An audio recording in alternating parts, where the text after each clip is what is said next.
So let me just briefly introduce to you all the panelists. We have here the gentleman that I've just mentioned, Marco Passalia, his partner at ENET Energy and a member of the Parliament of Ticino. I need to check the names as well because I've been just thrown into that panel.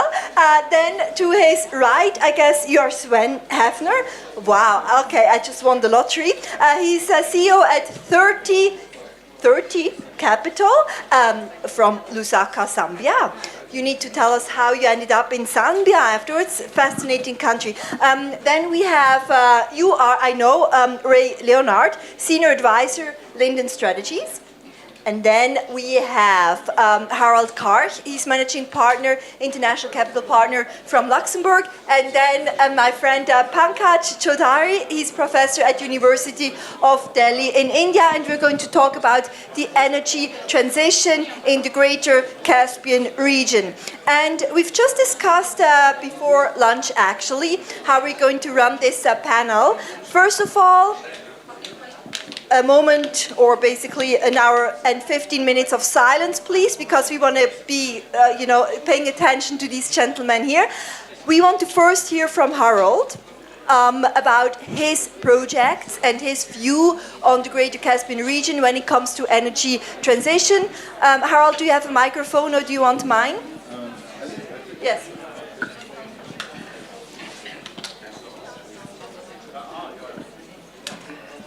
So yes. You have 10 minutes to introduce your project. Yes, thank you so much. First of all, I would thank Murat for the invitation to have the opportunity to discuss here on this esteemed panel our projects and our view on the current situation of the energy transition globally. And in order to get a good understanding for what we are doing, I would like just to highlight some numbers where we are based on the latest report of the International Energy Agency from 2019. So basically, we're facing a situation that we have an energy growth of 2.9%. Can we boost the sound a little bit? Can you hear me? I have to have it closer. Okay, great. So basically, what we are facing, we have an increase on the requirements on global energy consumption in the year 2018, which was accounted by the International Energy Agency, which is accounting the greenhouse gas emissions and also the increase on the energy requirements globally on a country-wise and continental way. So the total increase was 2.9%. on global consumption, including all kinds of energy requirements for all industrial sectors.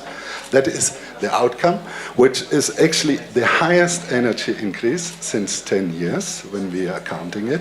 And we will go through that situation. Unfortunately, I have requested to have some panels, so I highlight you the numbers because it's very difficult to go through all these numbers in details. But if you want, I can just give you some highlights and then we have an understanding where we are actually standing. So just to give you a brief overview from where all this electricity generation is rising. So the major accountant on this 2.9% increase of energy requirements is actually accounted from the sector of power generation. On the power generation, we have 3.7% all over globally on this planet. So that means, besides weather effects, economic growth, there must be a reason why we are going through this rise of energy and what is really going on. And I have a nice slide which is showing you the increase of the world population. We do not have the slideshow here. Do you I can show you it's an exponential growth, basically, the exponential growth showing the growth of the population of this planet until the year 1803. It has taken the whole human mankind to raise up to 1 billion.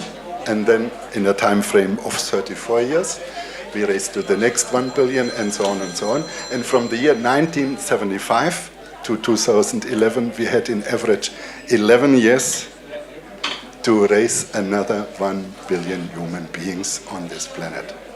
So that gives us a good reason to understand why we have an increasing demand on energy on this planet. So actually we have already bypassed this peak The peak was actually in 2019, last year.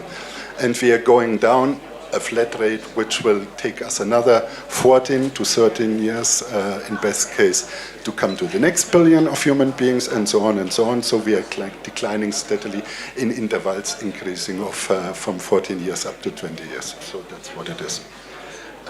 This is one of the reasons why we have an increasing rise of energy. So the question now stays, how should we cope with these requirements in a sustainable development growth? That's the main question. That's where we are addressing our attention together with our partners, for instance, in India. And we are doing projects on capital-intensive and energy-intensive structures. So I just want to highlight some of the achieved targets during the last decades.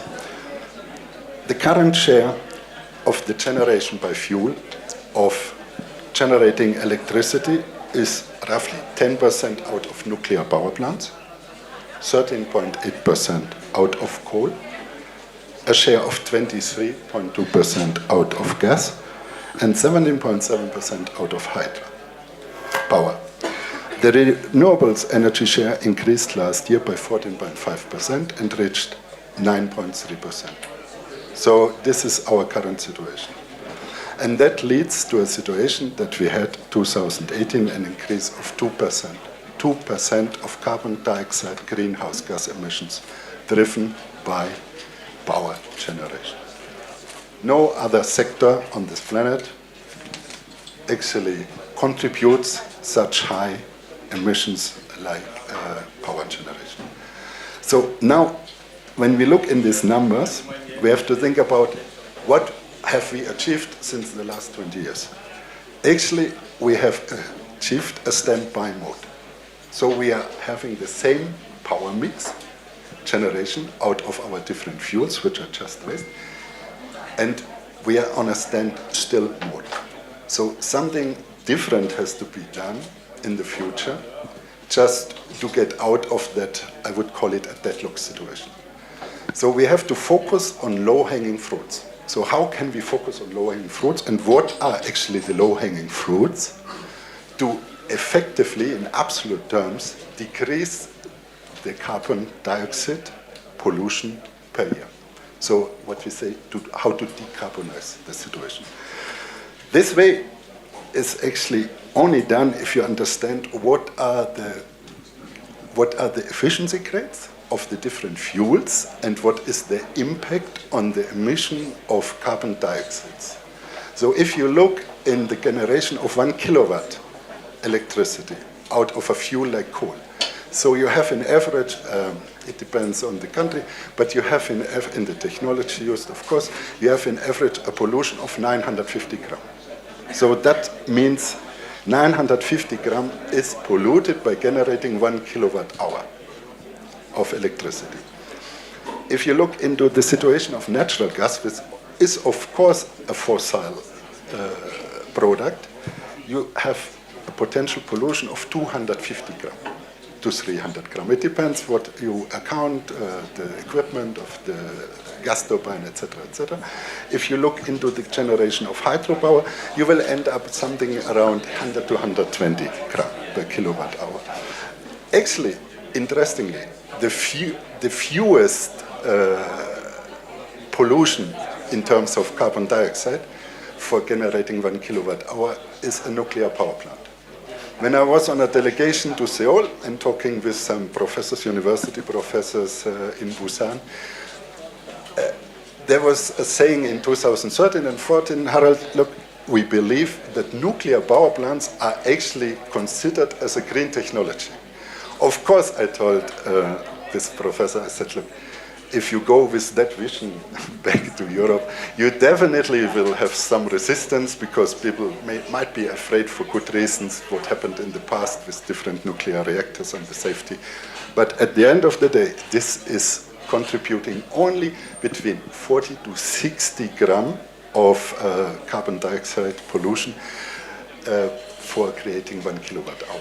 Right, Harald, we are running out of time. One more key message, and then we pass it on to Pankaj. Sure. So then I have to go a little bit details through the numbers because we have more panelists. They also have this opportunity the right to get some time on the panel. Yeah. So in principle, what I want to say here, if you look into the solar photovoltaic power generation, it means actually we have a current footprint of 150 to 200 gram per produced kilowatt hour. And that is actually depending on the situation in which country you're producing your raw materials, which is the polysilicon. By the way, we have your slides on now, so we can talk to them. Is the slide? Yes, if we can go to the slide, let's say. I can't see it. No, we should, I think, go to page 7, because we want to finish this. Yes. Have a good understanding. Can we just flip it? Flip. This is 7. Do we have the clicker? This is it, actually. Okay. Yeah. So here I want to explain the current situation. From the photovoltaic point of view, it's like this. You have a country in a development industrial environment, country 1, and that is the energy mix. In order to create a solar panel, you go usually to an emerging market country which has that energy mix. So you create 150 gram of carbon dioxide footprint in the year you produce your solar panels.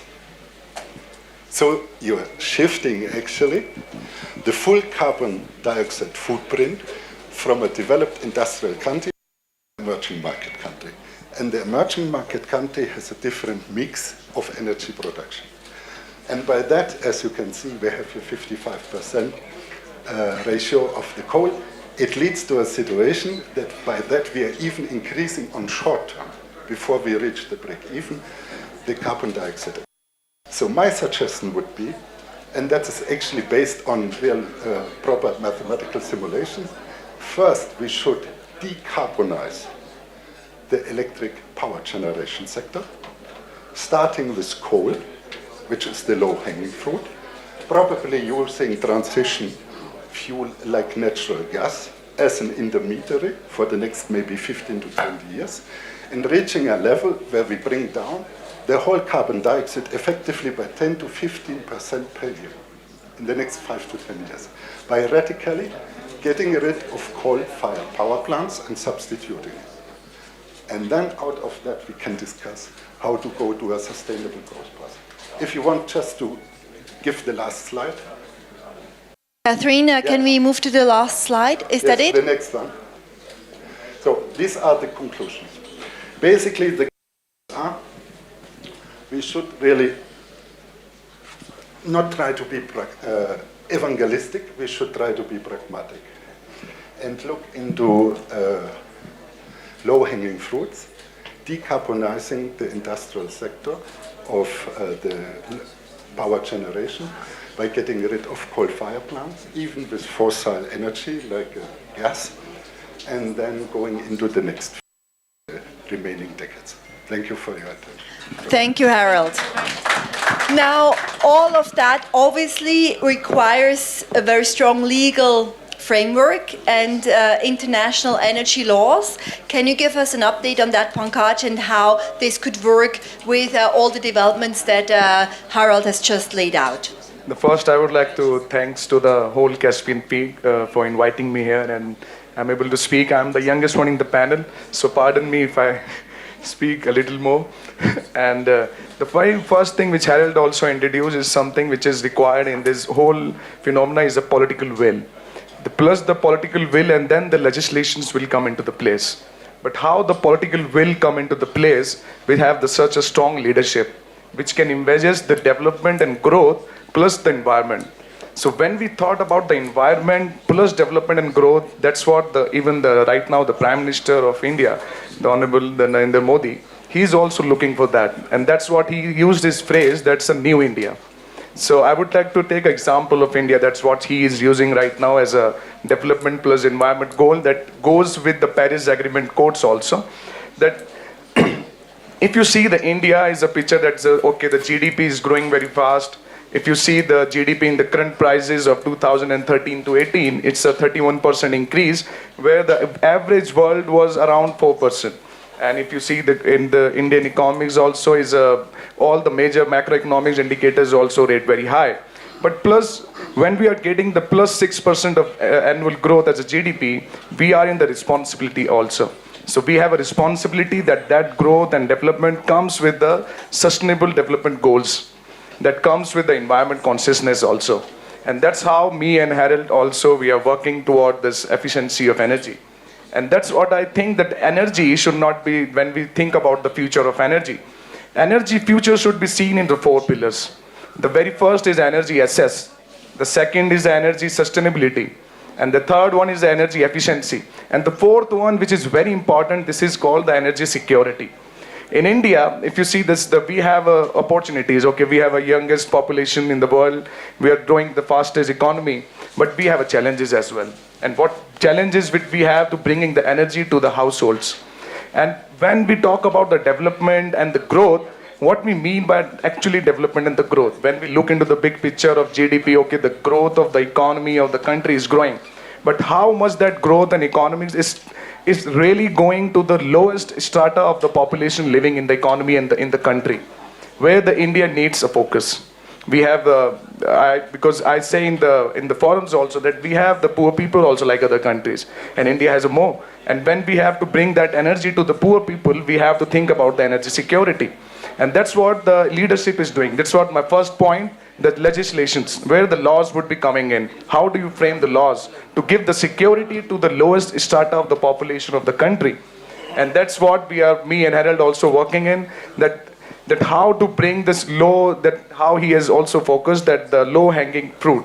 So we want to bring that to gas, which is a part of the renewable, which is a clean energy, lowest footprint of CO2, and bringing that gas to the lowest strata of the population. And that's what we have, for example, a practical example I would like to say. There's one scheme called Ujjwala in India.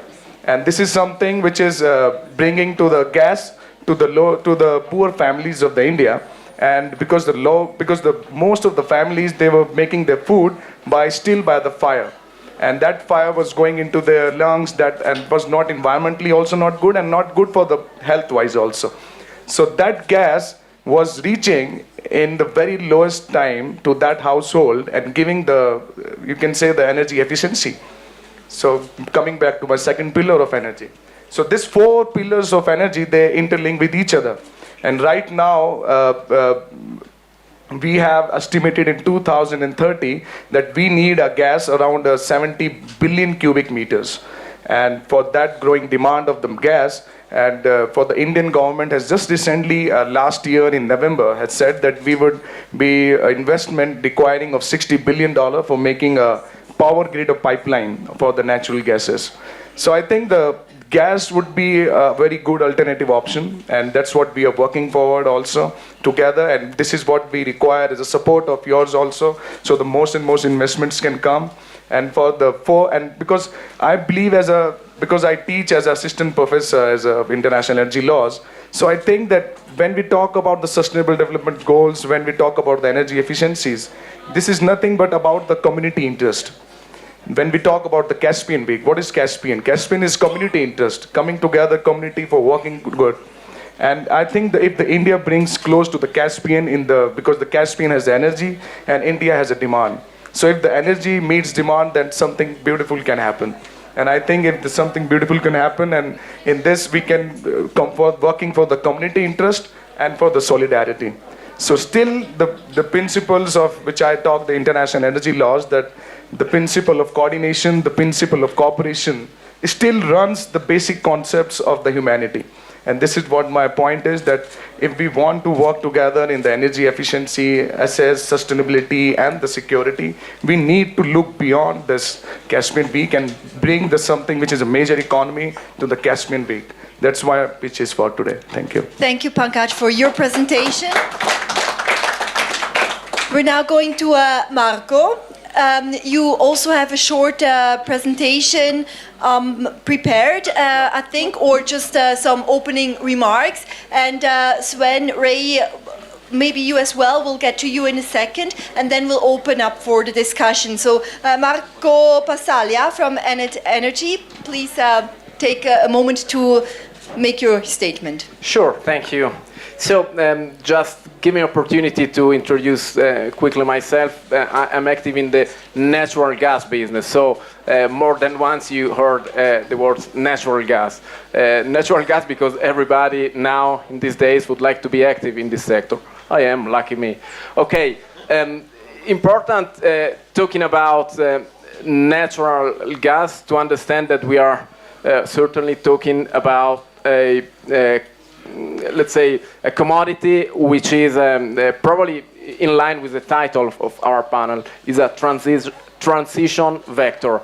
This means that probably this is not the long-term solution for the whole Caspian area and not even for the rest of the world.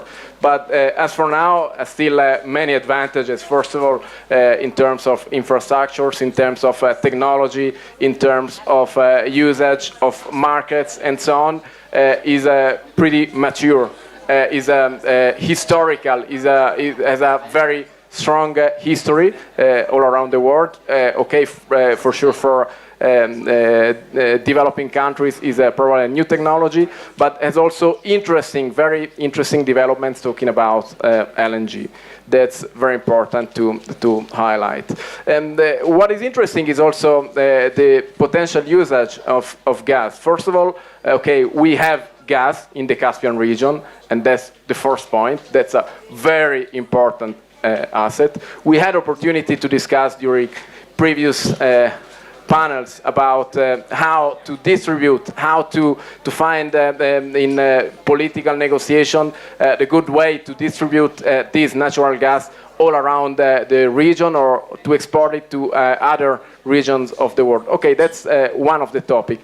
But there is also a very interesting evolution talking about natural gas. For example, liquefied natural gas, I should say that is not really brand new technology, but we can say that now there is a market.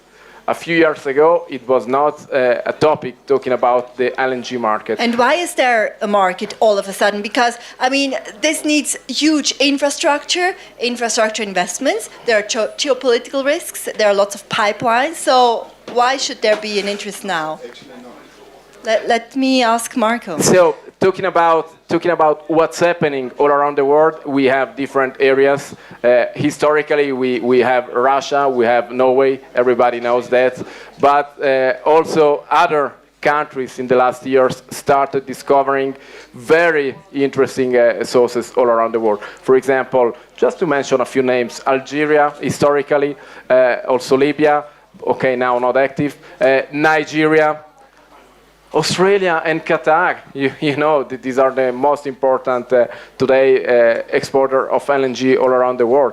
Or now, in these last years, more than before, we have United States. And so there is also a very strong strategy in let's say, penetrating new markets. Since 2019, I can tell you that importing LNG into the European market is very interesting. I did it. I didn't do that. My company didn't do that just for fun. But of course, because there is a profit to do on that. But my point is, I want to just highlight this aspect that there is an interesting evolution. The good example of Spain, I think, from a historical point of view, is very interesting for other countries. For example, in the Caspian region, Spain had no pipeline network. They started from LPG in the past, and they are very mature, very and strong presence of LNG. LNG small scale, this means trucks to bring LNG all around the country. LNG importation from all around the world.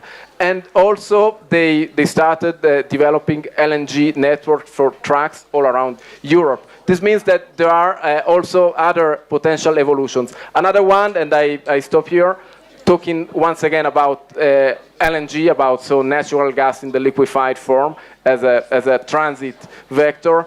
Also opportunity with the production of power to convert power to gas. There are many, many new projects also in this field. Later, if I have time, I will talk about another very important and absolutely not new technology, which is hydropower. And you'll also have to explain why this is so important now. Ray from Linden Strategies in Geneva. I believe you have your clicker there, so that basically indicates that you have a presentation ready. So tell us what you've got.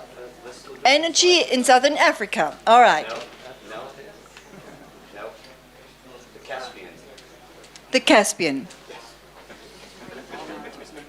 As simple as that. That's usually the best.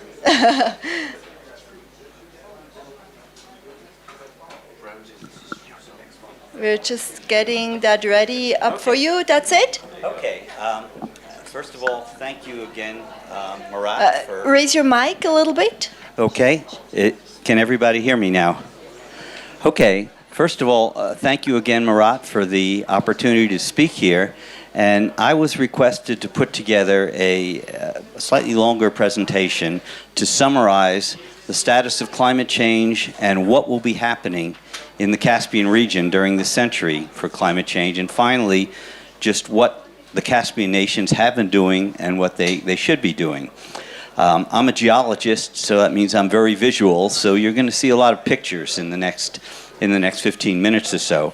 The first slide on the left shows the map of the climate and how it's warming since in the last 30 or 40 years. And what it shows is the Earth has not been warming uniformly.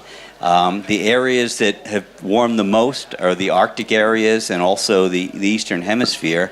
And it also shows that some areas have actually been cooling. So in other words, we talk about climate change, not just global warming. For example, West Antarctica is getting hotter and East Antarctica is getting colder. The overall, though, is getting much warmer. And on the right-hand slide is a satellite photo of the Caspian area. And what it highlights is, if you see on the upper right, what was once the Aral Sea, which is probably the world's greatest environmental disaster. And as you'll see later in the presentation, the world's next great environmental disaster probably is going to be the North Caspian. The Aral Sea was a really man-made disaster because of the damming of the Amu Darya and Sir Darya rivers. The North Caspian is going to be a climate change disaster because of the heat and increased evaporation. This slide shows that climate change is actually a normal process in the Earth's history, but the difference here is the pace of change. 50 million years ago, the temperature was about 14 degrees centigrade warmer on the planet than it is now. And as recent as 100,000 years ago, it was 6 degrees cooler. The difference is the pace of change. In other words, it took about 50 years to drop the temperature down from 14 degrees above now to what it is at the present. But it's going up at 100 times the pace. In other words, in 300 years, we'll have gone back up a significant portion of what it took 50 million years to go down. By 2050, the temperature will be as warm as it was in the last interglacial period 100,000 years ago. And by 2100, it'll be as warm as it was in the Pliocene of about 3 million years ago. So we're moving backwards in time at an incredibly rapid speed. Now, what's interesting is the large amounts of CO2 being pumped into the atmosphere really started after World War II with the expansion in the US, the reconstruction in the Soviet Union. But interestingly, the temperatures didn't start rising until 1980. It's as though the Earth could take a certain amount of punishment before it started showing results. And of course, since 1980, the temperature has been rising steadily. So how has it been shown? Well, first of all, temperature's been rising twice on land as it has been over the ocean. So temperature's risen about 1.5 degrees over the land and about half of that over the oceans. But in the Arctic areas, it's been rising twice as fast as on land. So temperatures have risen by about 3 degrees already in the Arctic. So what's happened is in just a little over 30 years, most of the ice in the Arctic during the summer is gone. Over 70% of the ice is gone. This just shows in the upper right, you see the ice in 1982 versus 2017. By the middle of the century, there's not going to be any ice in the Arctic during the summer. That's how fast things are changing. Sea level rise is increasing by 50% the rate every 15 years, or doubling every years. So when you look at the rate now and you think 4 millimeters per year, well, that's not so bad. It means a rise of about 2 feet by the end of the century. But if the rate keeps increasing the way it is, the rate will be 2 meters at the end of the century. And just think about what that'll do to the coastal cities of the world. So after 2000, what started to happen is isolated different factors started to come together and start reinforce each other so that it actually accelerated the process.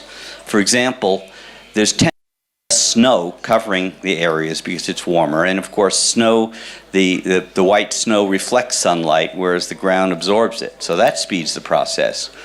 The permafrost is melting, and as the permafrost melts, the methane that's accumulated under the permafrost is going up. So as a result, over the past decade, the amount of methane into the atmosphere has spiked.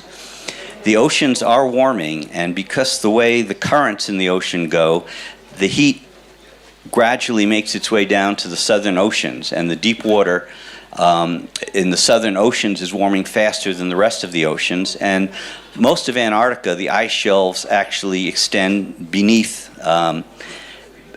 the surface. So what's happening is the ice shelves underneath the coast of Antarctica are being undermined by warm water, and the possibility of large glaciers breaking off in Antarctica are increasing very rapidly.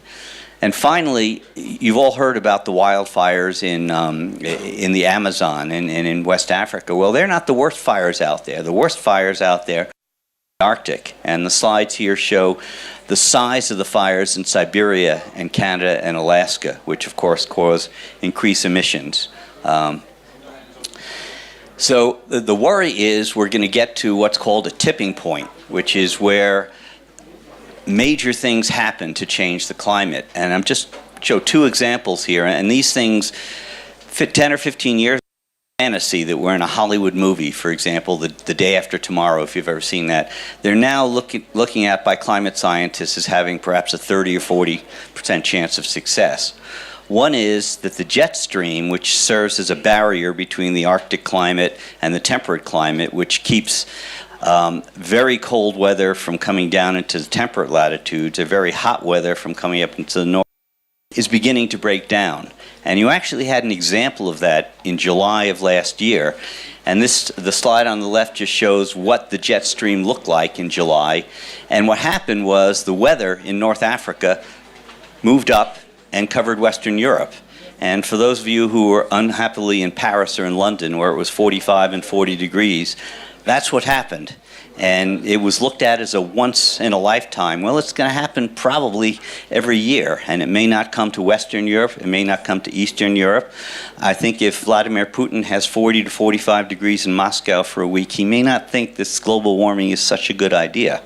But it's going to happen because the Gulf Stream is breaking down, but the jet stream is breaking down. Your other problem is the Gulf Stream. The Gulf Stream is a warm current that goes along the eastern coast of the U.S. and then goes across the Atlantic, and it actually keeps Western Europe much warmer than the opposite latitude in eastern Canada. Well, the Gulf Stream is breaking down for 3 reasons.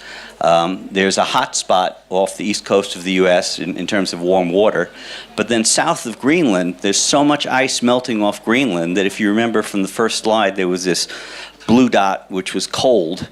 It's disrupting the Gulf Stream, and then to the north where the ice is melting, the barrier that turns it around and keeps the current going is also breaking down. So there's a good chance that the Gulf Stream could break down during this year, and ironically that's going to make it much colder in Northwest Europe. So these are things that seem to be it's, a slow chance of happening, but as time goes on, it's getting more and more possible. So now we come to, given the current trends, what is the likely future?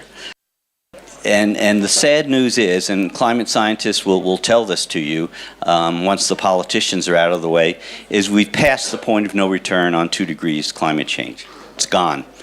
The real battle now is if we can keep it below 3 degrees. And a recent report by the UN, which which was called the production gap, basically took a look at all the plans of the different countries for building new coal-fired power plants, new oil developments, etc., and they estimated that we're going to increase by 20% by 2040 the amount of emissions from fossil fuels. In other words, that's the plans. The Paris Climate Accord, unfortunately, is probably one of the most ineffective documents since the Treaty of Versailles 100 years ago. It has unrealistic goals, it has unenforceable mechanisms, it has unfair provisions, and there's no penalties for failure.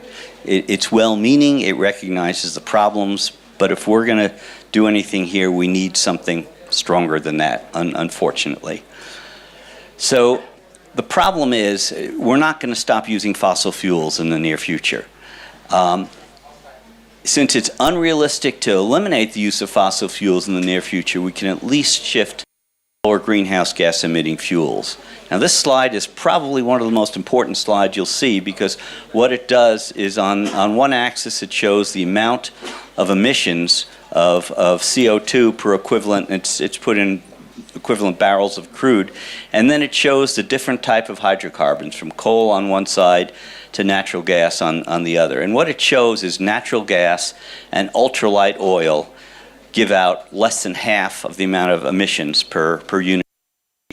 And so the real potential that we can do right now, while we're building up renewables as fast as we can, is shift to the lower hydrocarbons.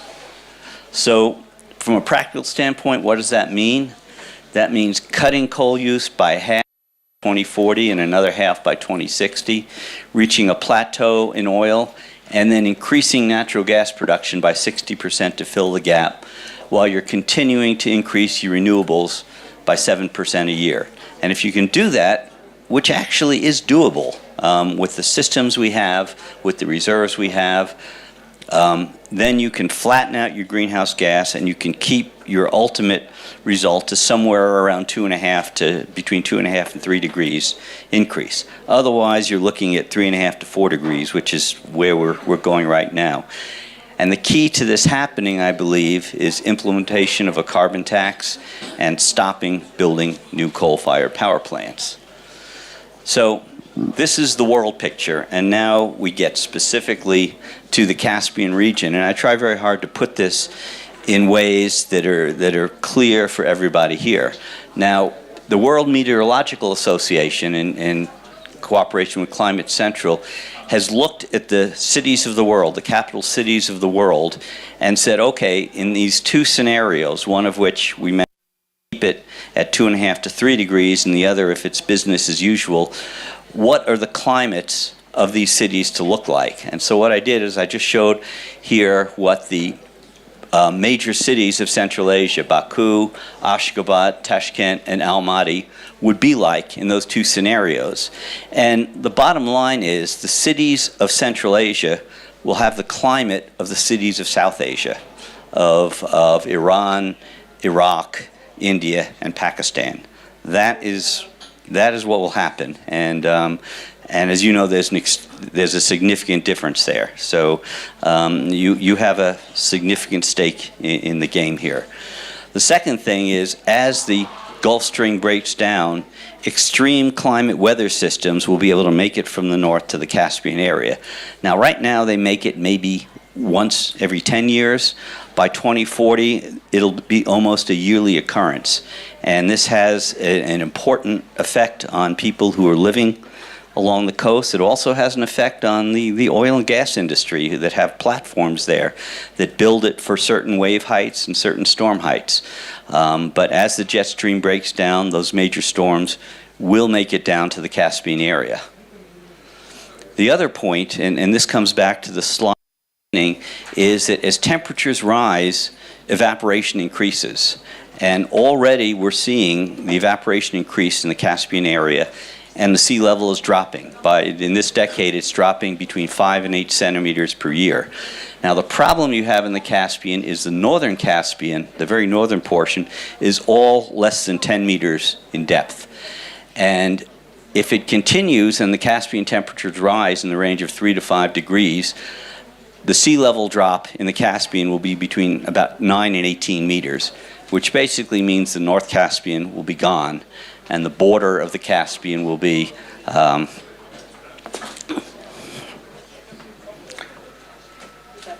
right about here. And as people have seen in the Aral Sea, once it's gone, as you've seen in the bottom, when the water's gone, it's hotter in the summer, it's colder in the winter, and the various rivers that are going in have dumped huge amounts of pesticides there. And once the water's gone, the wind blows those pesticides, and it'll be the Aral Sea all over again, except there are about 5 times as many people that live around the border of the North Caspian as lived around the Aral. So now we come to the importance of the Caspian region and what are they going to do. One important factor is the Caspian is one of the 4 giant holders of natural gas in the world. 3/4 of the world's natural gas resources are in just 4 regions: the United States, Russia, the Middle East, and Central Asia. But Central Asia, interestingly, has the greatest proportion of their reserves of export and are producing the smallest amount now.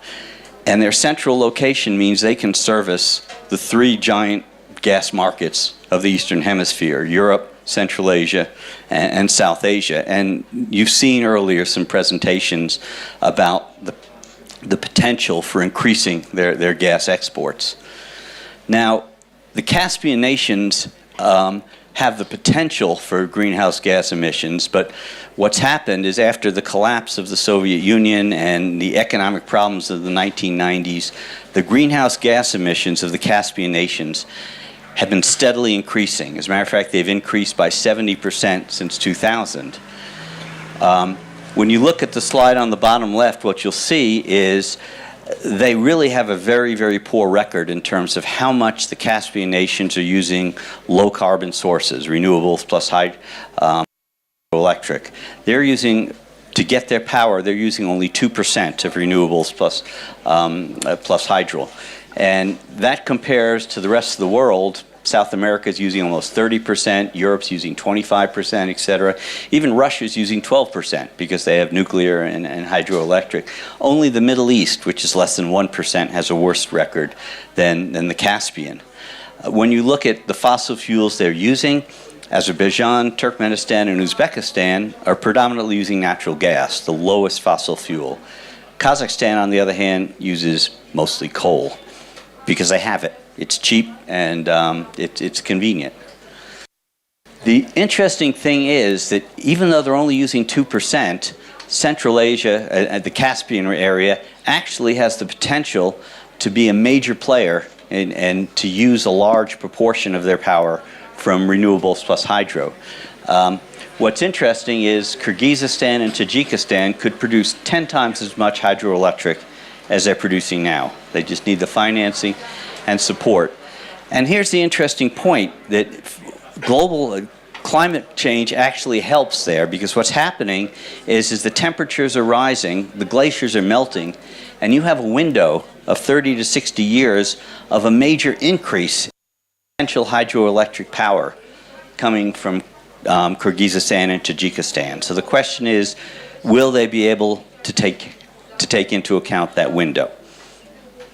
In terms of wind power, as you know, there are potential for wind power in different places around the world. And interestingly, northern Kazakhstan is the best place on the Asian continent for wind power. But they're not doing it. But they can do it. And so getting the support to do that in Kazakhstan is something that is doable and should be pushed. It's a lot less expensive if you put your wind power in places like in northern Kazakhstan. Finally, in solar power, the further south you go in Central Asia, the better it is for solar power. So when you're in Uzbekistan and Turkmenistan, particularly the southeastern parts, you have up to 50% more strength for solar power than in other areas. And as you can see on the graph on the lower right, it's up to a third lower in terms of cost for the sunnier areas of Central Asia. So as a final summary, the goals for the Caspian nation should be to reduce greenhouse gas emissions and support the worldwide effort in combating climate change. And 3 specific things. First of all, you need to increase your share of renewables and hydro and power generation. You're at 2%. The real number should be 20 to 30%. Kazakhstan needs to significantly reduce reliance on coal for electricity generation, and you should utilize the abundant reserves of low greenhouse gas emitting natural gas to increase exports to Asian and European markets to reduce their coal-fired power generation. Thank you. Thank you.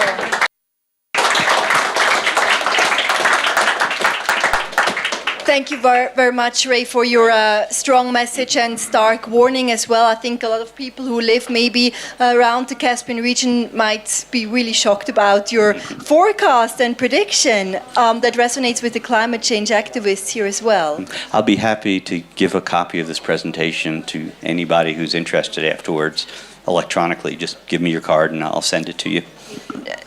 You would like to get it for sure, so feel free to approach Ray afterwards. Sven, given this dark outlook and pretty pessimistic picture that Ray just painted in terms of energy transition in that part of the world, how are you involved and how can we cut some of the emissions? How is your company engaged? Well, thanks for having me. Thanks to the Caspian Week. It's great being here. I'm a little bit of an outlier. My name is Sven Haefner. I'm based in Lusaka in southern Africa. So far away from the Caspian region, far away from the next petrol sources. Zambia is landlocked. Natural gas is not natural to us. It may be to you. But I want to give you a little bit of an idea of what's happening in a part of the world that is growing. It's growing fast. And Pankaj, I'm going to be here next year, and I say it's the youngest continent. It's not, India may be a bit younger now, but Africa is leapfrogging ahead. To give you a tiny bit of statistics and numbers and ideas. Currently, the sub-Saharan African region has a bit more than 1 billion people. 600 million of them have no access to a grid, to energy, except of energies which are very, very unhealthy. I'll come back to that in a second. Those who have access to energy, like myself at home, I'm lucky, I guess, very often face blackouts. We don't know when, we don't know how long. It may be an hour, it may be 10 minutes, it may be 24 hours. There's a schedule, and the first day the schedule comes up, the load shedding or the blackouts are definitely different to what the schedule tells us. Now imagine the impact on companies, on the economy, etc. So we only have about 1/3 of companies in sub-Saharan Africa, that's not Zambia alone, who claim we have constant and good, reliable energy. So 2/3 of companies, they may be micro companies, they may be huge mining operations, they don't have reliable power.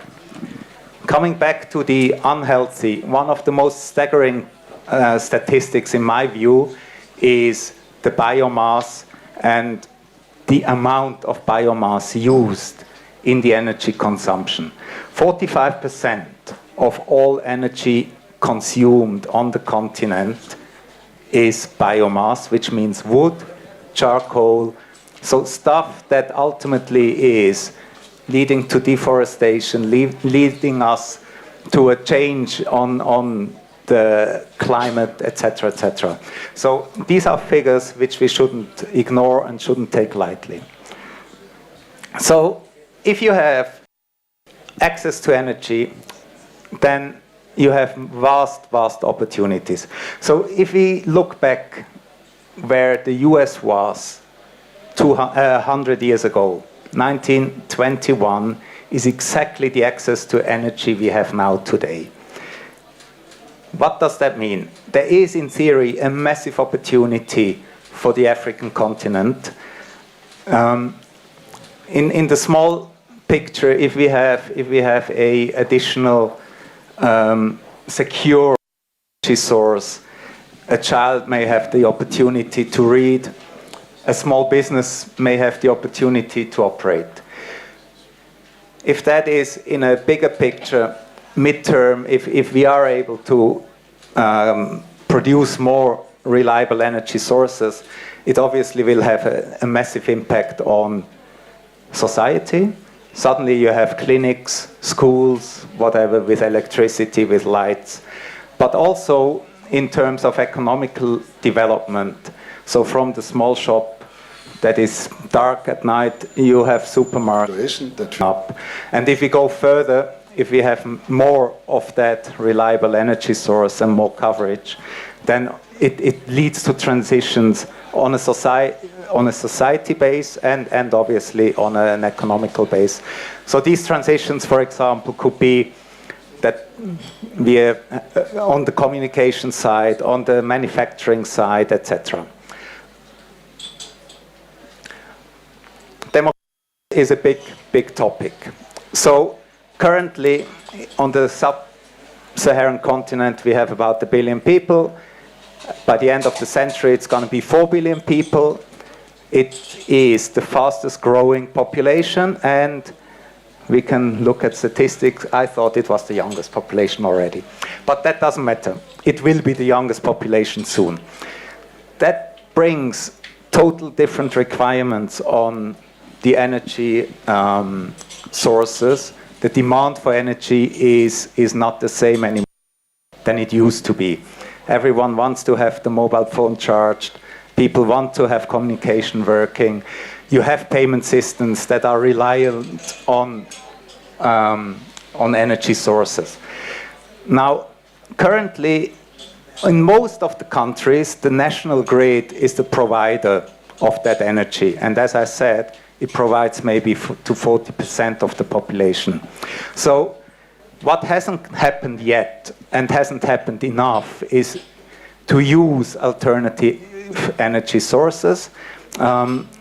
Hydro currently covers 70% of the renewable needs, but there's much more that can be done.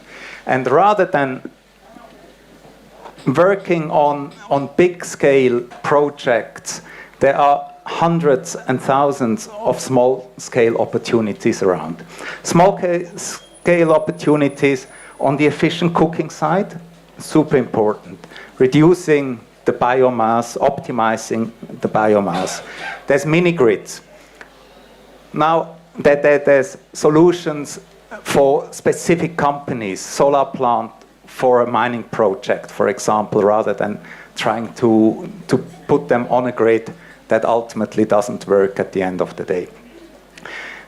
With that comes a lot of technology change on the digitalization of ways of doing it.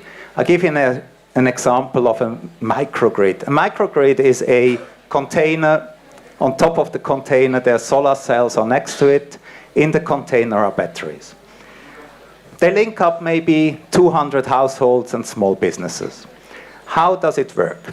I don't go to the microgrid provider and say, hey, I want to have 24/7 of energy for light, TV, and my fridge. No.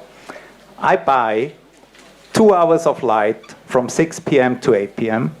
and maybe the little shop next door buys twice 2 hours a day to cool down their freezers and to provide a service to the community.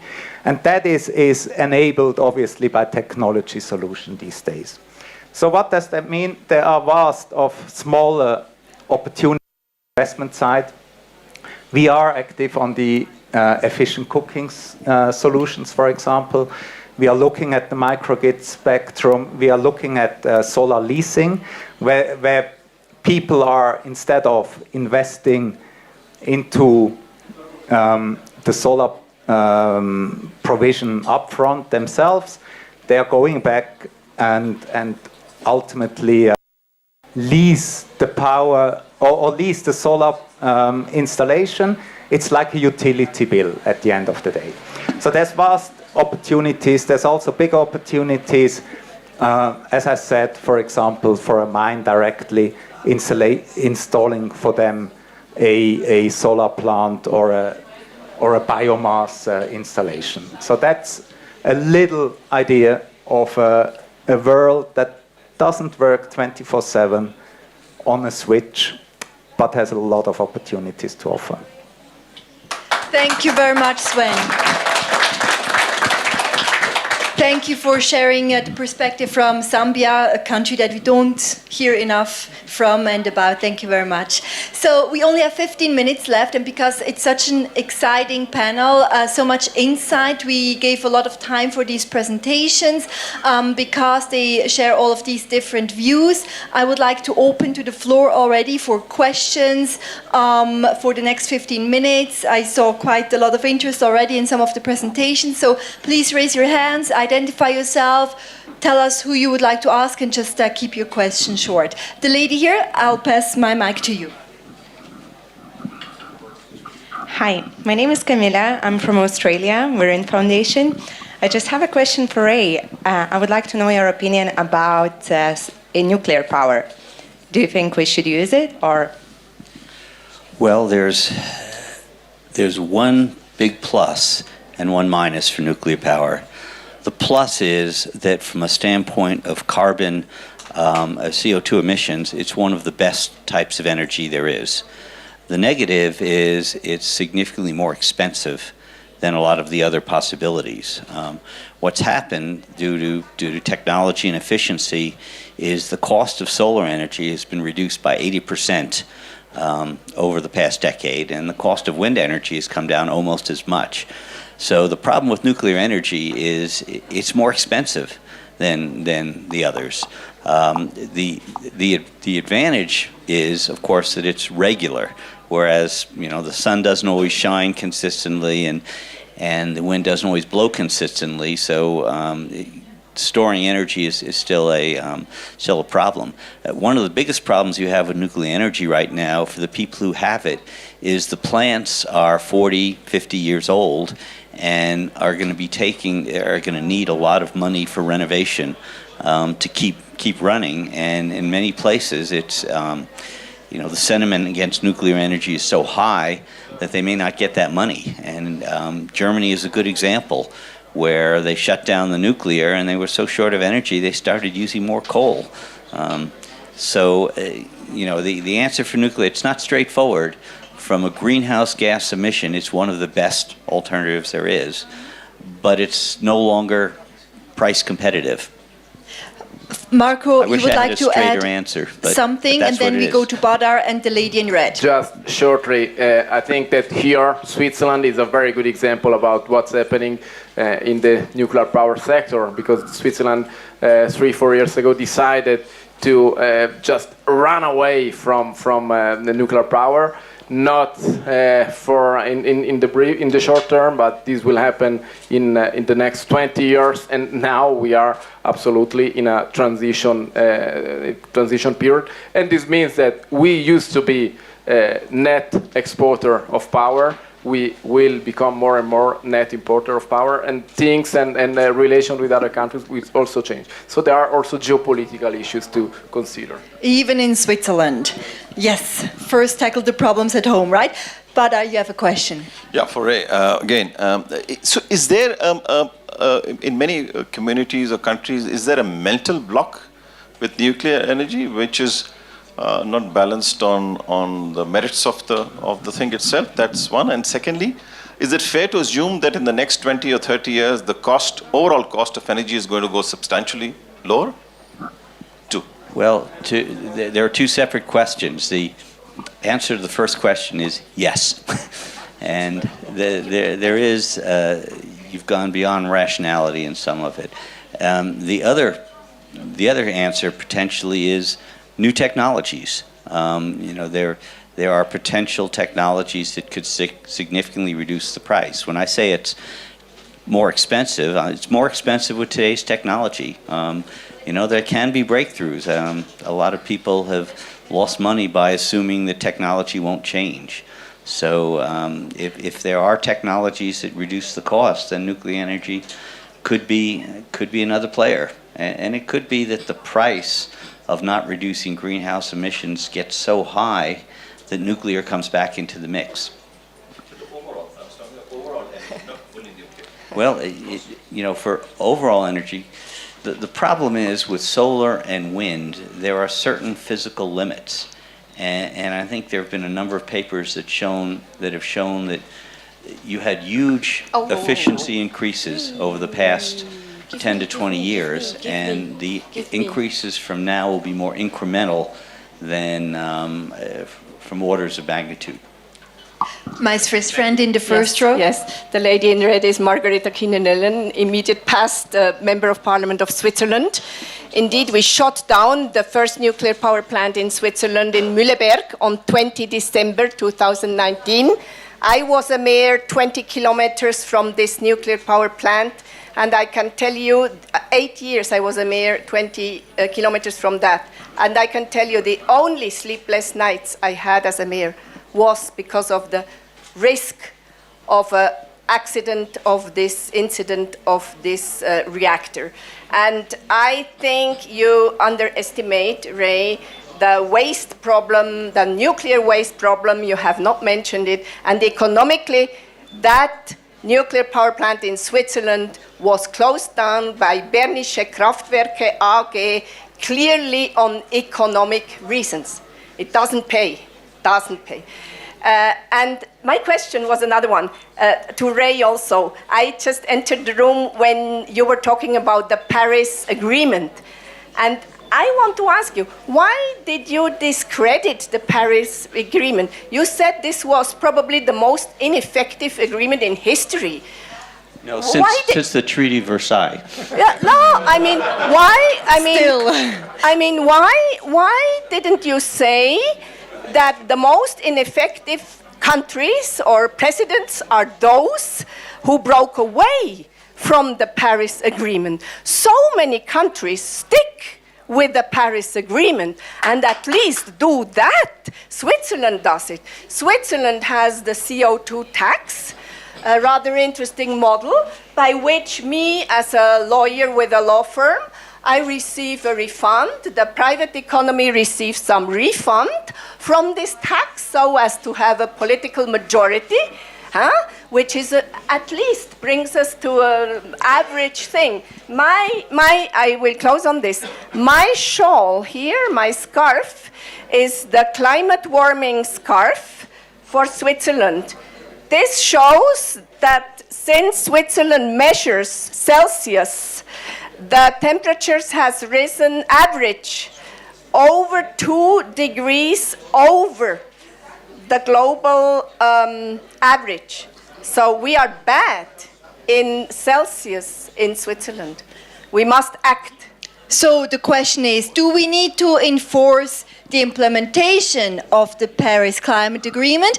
And needs there be punishment up to the panel? There's a couple of questions. First of all, with regard to nuclear power, a lot depends on where you put it. If you put a nuclear power plant by a fault zone by an ocean that has tsunamis, it's a terrible idea. I mean, so for nuclear power, if they're putting it in a dangerous spot in Switzerland, it's a bad idea. With regard to the Paris Climate Accord, the CO2 emissions reached a plateau from 2014 to 2016. After the Paris Climate Accord, it started going back up again. And interestingly, the country that had the greatest amount of CO2 emission reduction in the past 10 years has been the United States. Now, I completely disagree with President Trump's view of climate change, and anybody who saw the first part of my presentation understands how much I disagree.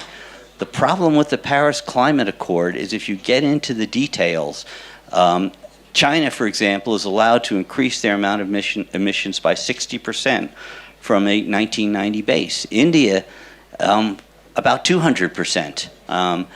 Russia, another 60%. In other words, if you get into the details of the agreement, it allows the temperature to rise by about 3 degrees. That's the problem. It's a well-meaning agreement that when you get into the details, doesn't work.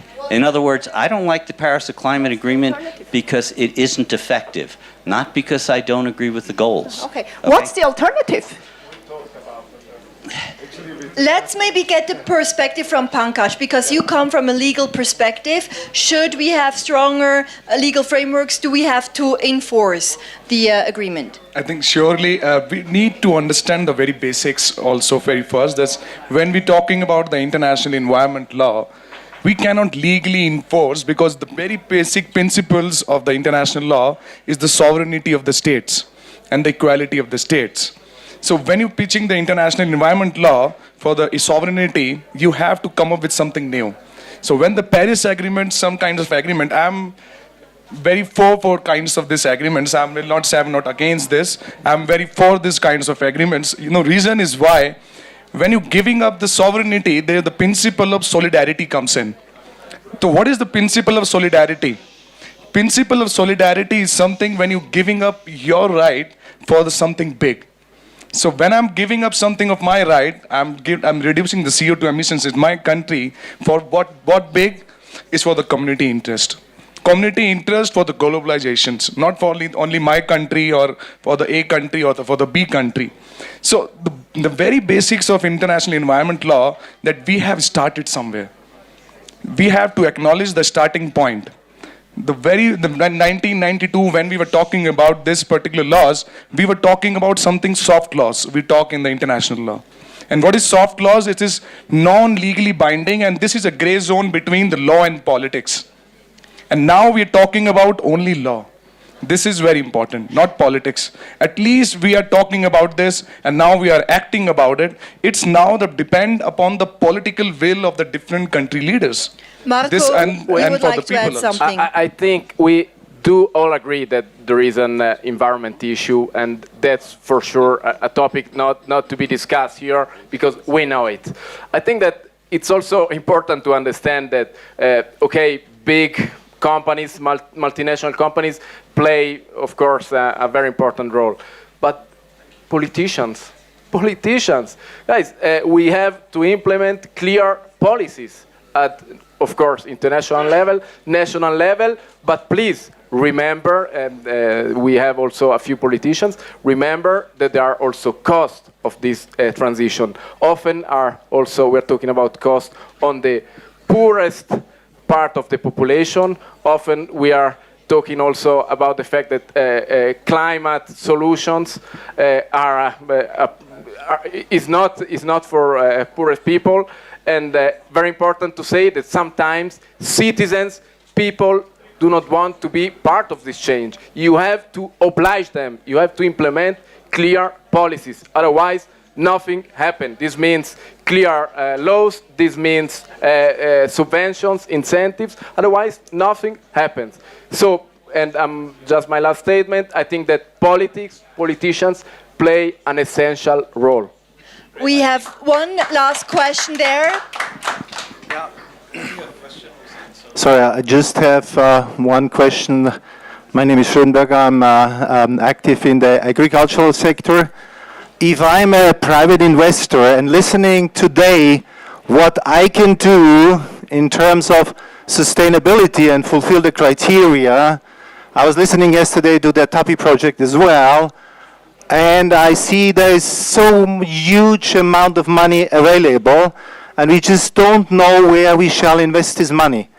Would I think that I invest $10 billion in a project which is maybe on the second or the third generation still not paid off? Question number one. Or would I think as a private investor, where I see that the renewable energy is paid off in a fraction of the time today already, and I can use it in a micro scale, in a medium scale, and in a big scale all over the world. You mentioned Kazakhstan or Central Asia with huge capacities. Shall I invest in this case in the long infrastructure project like natural gas, still today billions of dollars? Or doesn't it make much more sense to use the same amount of money today already, decentralized, and put it into the communities in the scale where you said that solar is already reached already its peak. According to my understanding, we are at the beginning and not at the peak. Right. The efficiency, the last thing only, the efficiency in solar, what I understood, we are today around 20%. The growth can be 40% going up in a couple of years, so there's huge potentials on the existing level, and that means all other the technology as well. So my question is, where is the future in the transition, or shall we move forward immediately, directly, according to me, in the much cheaper solution of the renewable energy? Thank you so much. Would you like to answer this question? Can I take a part of the question first? Sure. I'm on one side of that spectrum personally. So decentralized renewable energy solutions is one part where I do invest in, and I think it's an essential, absolute, a big part, and it's going to grow, and it's going to make huge differences in many different means. Urbanization changes, etc., etc. Big infrastructure, in my view, will remain and will have to remain as part of the solution. I don't think there's a single solution to that. Without the big infrastructure, if we go to back to the African continent, we have 3 billion more people in 80 years. 80 years is not that long to go. No. In Zambia, it's going to grow threefold in 30 years. So by 2050, instead of having 17 million people, it's going to be 50 million people. Now, there is obviously a combination of the two that needs to go hand in hand. Now, which one of the bigger projects would I push for? I think that there's a big transition going on when it comes to enabling certain projects, that there's a move on the investor side, moving away from as dirty and cheap as possible to as sustainable and efficient as possible in an environmental context as well. So that's what I would say. Harald, we have time for a final comment. Thank you so much, Mr. Haefner, what you mentioned, and I totally support your view. I think at the current situation, we have to utilize maximum the existing infrastructure in current gas, for instance, gas pipeline projects, but at the same time, we have to increase photovoltaic projects wherever suitable and feasible. And I totally agree that the coming years and the decades will favor definitely the photovoltaic. But what I said in the beginning was we are currently in a transition phase. And just want to mention what we have suggested to the General Director of Indian Oil Corporation. They are currently going through rural states by virtual LNG pipelines. So they are not building any more expensive pipelines, which are costing, as you mentioned, billions of dollars, and you have to wait maybe 2-3 years just to have them rolled out. We are going actually in the way, as Marco suggested, in Spain and in other countries already existing, to deliver small-scale LNG barges to rural areas, distant areas, on a low, first of all, on a low investment scale, and combining and substituting actually what Mr. Haefner mentioned, biomass-based energy creation, and at the same time also petroleum-based energy creation. And I think this is the way forward. It should go hand in hand, and that is actually my final statement. It should go hand in hand, the alternative renewable energy, hand in hand with a transition phase, probably based on fossil energy. Thank you. Ray, please include your last comment into my final question, which is in 1 or 2 words only. What is then the best renewable energy mix for the future that actually complies with the SDGs? In very, very short 2-3 words. Let's start with Marco and all the way down to Pankaj. Well, Ray first, okay. Actually, to me, the most important answer is to the question of if the Paris Climate Accord doesn't work, what can be done?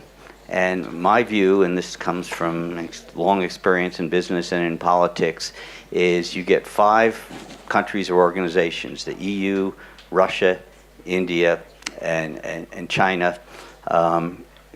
What else did I forget? The US, Russia, India, BRICS, China, the BRICS countries. and EU.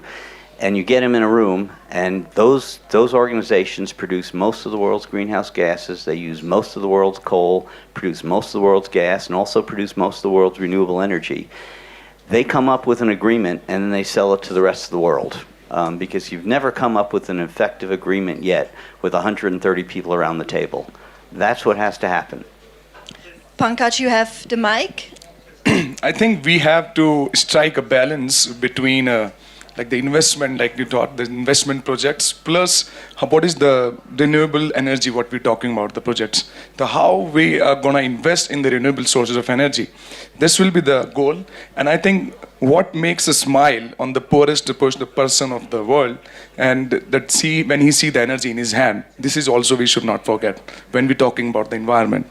And this investment plus environment, should be like the sustainable development which we're talking about. So I think this should be the goal, like what India has envisages 450 gigawatt of energy. That's an investment is there we are calling for the next 5 years. So we are giving as a strong economy can give the more purchasing power agreements, we can assure the investments as well as the security, energy security. Marco, Sven, and then Harald, just 2-3 final words. Just talking about solution, on the one side, the role of politics is very important, implementing clear policies, okay?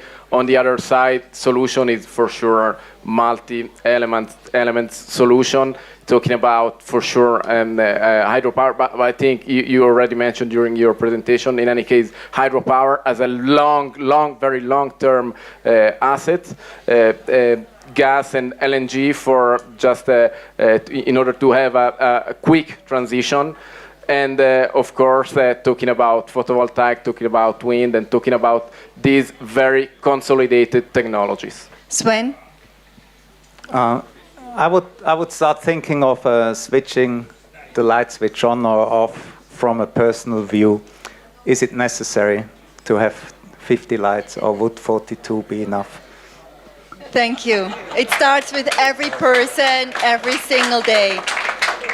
Harold, one final word? I think I don't have much more to add. I just want to emphasize that we have to take all different stakeholders, investors, governments, NGO organizations, and finally, the most important part of the stakeholders, the consumers, into the board so that we come to a swift energy transition in the future. And that includes all of us. Thank you so much, distinguished panelists, and to you, dear audience. Thank you.